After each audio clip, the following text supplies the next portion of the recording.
بسم اللہ الرحمن الرحیم اللہ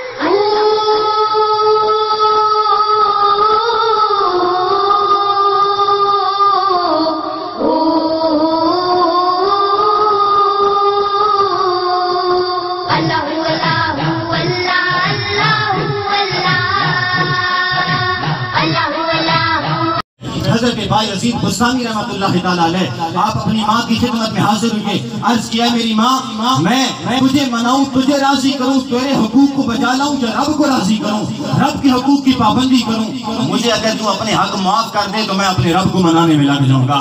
حضرت بایزید بستامی رحمت اللہ تعالیٰ علیہ آپ کی والدہ محترمہ نے مسکرا کر فراخ دلی سے اپنے بیٹے کو اپنے سینے سے لگایا، پیشانی کو چوما، فرمایا اے میرے لفظ جگر جا اپنے رب کو منانے میں لگ جا۔ حضرت بایزید بستامی 12 سال جنگلوں میں رہے، ویرانوں میں رہے، کھنڈرات میں رہے، پہاڑوں میں رہے، غاروں میں رہے، روتے رہے، دن کو روزہ رکھتے تھے، رات کو قیام کرتے تھے، رب کا قرآن پڑھتے تھے۔ ایک دن 12 سالوں بعد بستام کی سمت سے گزرنا ہوا، دل میں خیال آیا 12 سال بیت گئے، بوڑھی ماں تھی، میں نے ماں کو اکیلا چھوڑا ہے،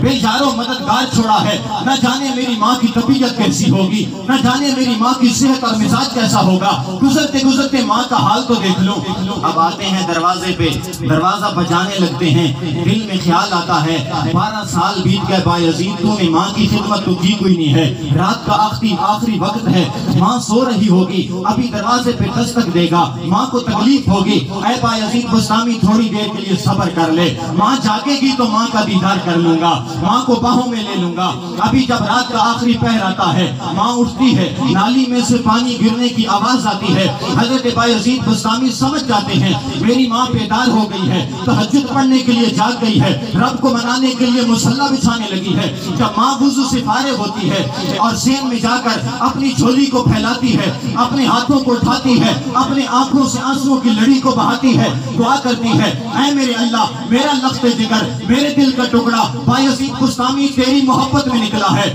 میں نے اسے اپنے سارے حقوق معاف کر دیے ہیں، اے میرے اللہ تو میرے بیٹے کو اپنا قرب عطا فرما۔ جب یہ دعا کرتی ہے حضرت بایزید بستامی دروازے پہ کھڑے ہیں، آپ کی چیخ نکل جاتی ہے، دروازہ کھول کے اندر جاتے ہیں، ماں کے قدموں سے لپٹ جاتے ہیں، زارو قطار روتے ہیں، کہتے ہیں جس رب کو میں جنگلوں میں ڈھونڈ رہا تھا وہ رب تو میری ماں کے پاس موجود ہے۔ اللہ